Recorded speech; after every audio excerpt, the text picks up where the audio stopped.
होता है वो है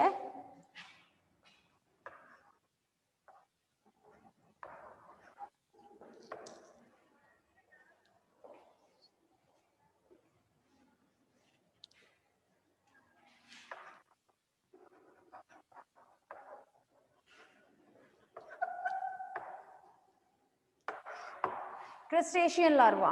ठीक है, क्रस्टेशियन लार्वा की जब हम लोग बात करें क्लास, तो क्रस्टेशिया होता क्या है, पहले तो ये बात पता होना चाहिए। तो क्रस्टेशिया एक्चुअली फाइलम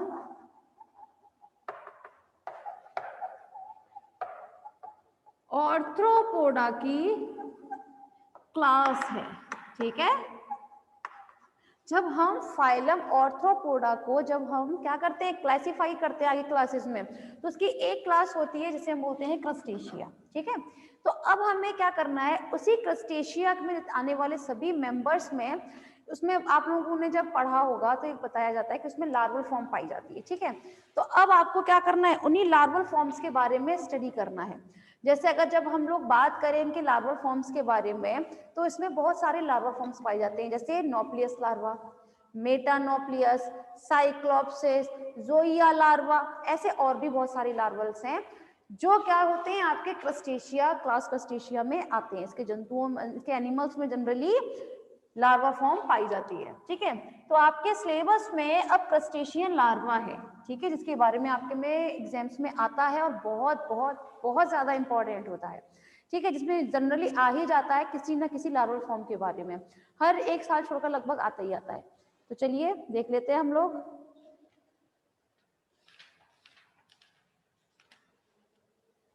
सबसे पहला है आपका नोप्लियस लार्वा। ठीक है, फर्स्ट लार्वा है आपका नोप्लियस।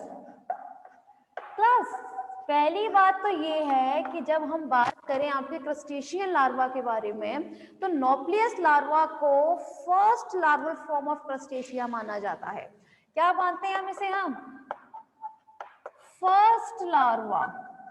ठीक है, ये कभी कभी 1 मार्क में आता है कि क्रस्टेशिया का फर्स्ट लार्वा किसे माना गया है, तो या तो ये आपके उसमें आएगा ऑप्शनल में, या कभी कभी 1 मार्क में आ जाता है। तो नोप्लियस लार्वा को ही हम फर्स्ट लार्वा मानते हैं, एक प्रिमिटिव लार्वा के फॉर्म में से हम देखेंगे इसके। ठीक है, तो चलिए बात कर लेते हैं अब हम।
देखिए क्लास, अब हम बात करेंगे सबसे पहले नोप्लियस लार्वा के बारे, नोप्लियस लार्वा के बारे में।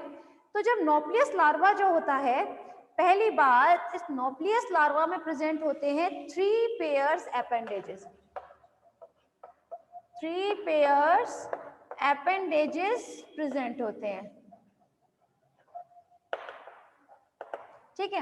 अब क्वेश्चन यहाँ पे ये अराइज होता है कि अपेंडेजेस कौन कौन से होते हैं। तो 3 पेयर्स में सबसे फर्स्ट होता है antennule, second is antenna and third is mandible.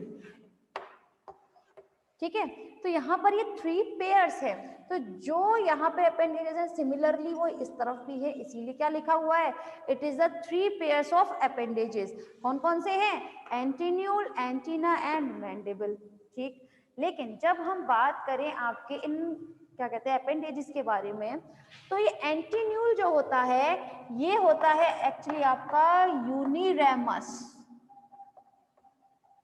कैसा होता है, यूनिरेमस होता है, जबकि एंटीना एंड मैंडिबल ये आपके होते हैं बाईरेमस। ठीक है, बाईरेमस टाइप के होते हैं। अब क्वेश्चन यहाँ पर ये आ जाता है कि यूनिरेमस है, बाईरेमस का मतलब, तो यूनिरेमस को 2 पार्ट्स में डिवाइड करने पर क्या चीज देखने को मिलती है, uni and ramus. Uni mean होता है 1, रेमस मीन होता है ब्रांच। ठीक है, तो देखिए यहाँ एंटीन्यूल में मैंने एक भी ब्रांच बनाई है सिर्फ। ठीक है, एक ही ब्रांच प्रेजेंट है इसमें, इसीलिए क्या बोलते हैं, इट इज अ यूनिरेमस। जबकि जब हम बात करें एंटीना एंड मैंडिबल के बारे में क्लास, तो ये बाईरेमस होते हैं। बाईरेमस, बाई मीन 2, रेमस मीन आपके ब्रांच। ठीक है, तो देखिए इन दोनों अपेंडेजेस में एंटीना एंड मैंडिबल में 2 ब्रांच प्रेजेंट है ना। या तो आप इस तरफ देख लीजिए। ठीक है, तो यहाँ पर मैंने बाईरेमस ड्रॉ किया हुआ है, जबकि एंटीन्यूल हमेशा से यूनिरेमस है। ठीक है, तो ये इनमें बेसिक डिफरेंस होता है ना, एक मेजर डिफरेंस है ये antennule and antenna and mandible में, कि आपका एंटीन्यूल कैसा होता है, uniramous, and antenna and mandible is a biramous type. पहली बात। अब इसमें बीच में एक क्या प्रेजेंट होती है, एक आई प्रेजेंट होती है, जिसे हम बोलते हैं नॉप्लियस आई। क्या बोलते हैं, नॉप्लियस आई बोलिए, चाहे आप इसे किसी किसी बुक में मीडियन आई के नाम से भी देखेंगे आप। ठीक है, अब मीडियन आई क्यों बोलते हैं इसे, जस्ट बिकॉज ये इस नॉप्लियस लार्वा में एकदम मीडियन रीजन पे प्रेजेंट होती है। ठीक है, इसीलिए इसे हम बोलते हैं मीडियन आई। अब चूंकि ये नॉप्लियस लार्वा में है तो इसीलिए हम इसे नॉप्लियस आई के नाम से भी जानते हैं। ठीक है, तो ये कंप्लीट होता है आपका नॉप्लियस larva. Next,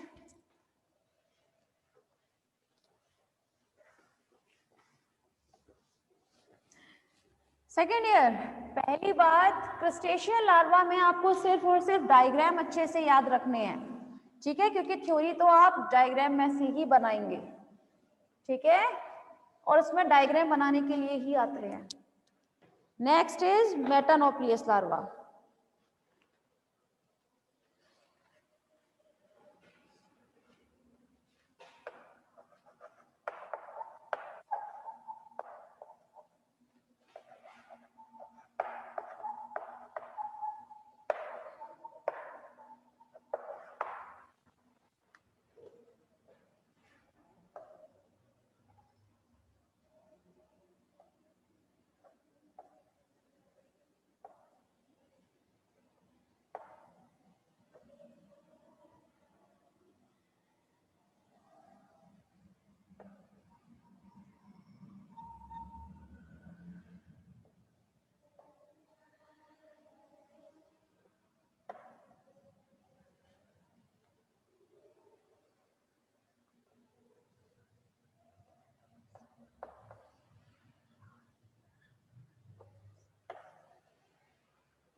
ma'am nauplius term का क्या मतलब है? बेटा नॉप्लियस टर्म का कोई मतलब नहीं है, ये उसका नाम है, ठीक है। एक्चुअली नॉप्लियस लार्वा को हम नॉप्लियस लार्वा इसलिए बोलते हैं कि ये फर्स्ट लार्वल फॉर्म में आएगा, इसलिए, ठीक है। बाकी उसका कोई एक पर्टिकुलर मीनिंग नहीं है कि जिसकी वजह से हमने उसका नॉप्लियस टर्म रखा हो, ऐसा कोई इसका मतलब नहीं है, ठीक है। तो चलिए देखिए, कुछ क्रस्टेशियंस में जब हम बात करें मेटानॉप्लियस लार्वा में, तो कुछ क्रस्टेशियंस में तो क्या होता है कि एग से डायरेक्ट जब लार्वल फॉर्म में चेंज होता है, ठीक है ना, एग से क्या बनता है आपका, लार्वा बनता है। तो किसी किसी क्रस्टेशिया में तो एग से डायरेक्ट मेटानॉप्लियस लार्वा में कन्वर्ट हो जाता है, लेकिन कहीं कहीं पर आप लोग देखेंगे तो पहले एग से बनता है नॉप्लियस लार्वा और नॉप्लियस से बदलता है आपका मेटानॉप्लियस लार्वा में, ठीक है ना। आप लोग देखते हैं कि ऑर्थ्रोपोड में बहुत सारे जो इंसेक्ट्स होते हैं या क्रस्टेशियंस हैं, वो जनरली किस तरह से इनस्टार लार्वा में बदलता है ना, कि उसमें मोल्टिंग की प्रोसेस हुई तो वो फर्स्ट इनस्टार लार्वा, उसके बाद सेकंड इनस्टार लार्वा।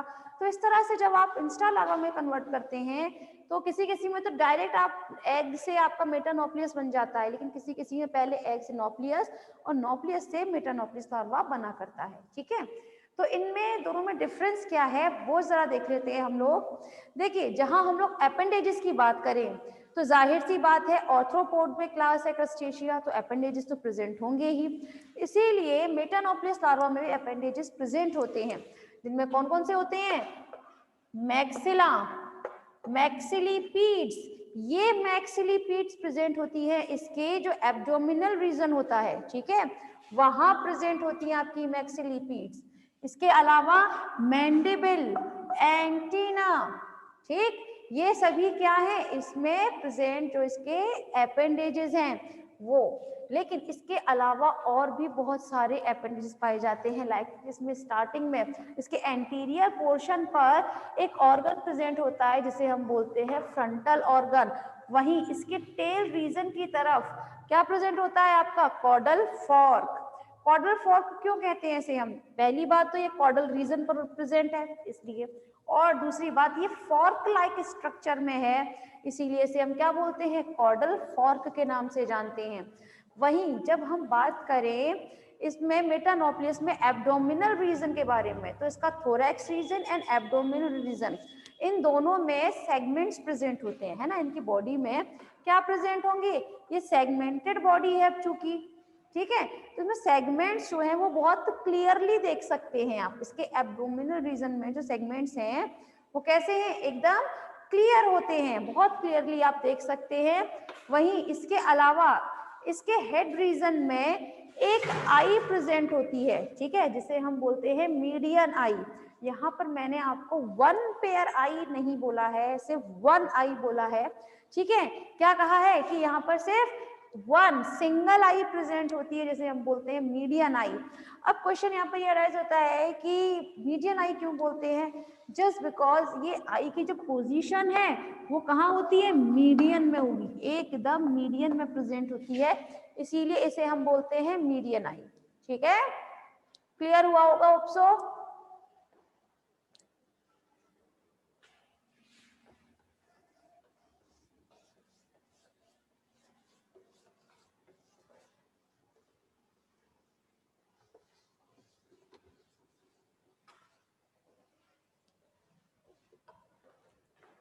अब हम बात करेंगे आपके नेक्स्ट लार्वा के बारे में।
हाँ भाई,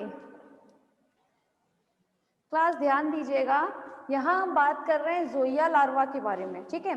तो जोइया लार्वा जो है, इसकी बॉडी को हम 2 पार्ट्स में डिवाइड कर सकते हैं। कितने पार्ट्स में? 2 पार्ट्स में डिवाइड कर सकते हैं। First is cephalothorax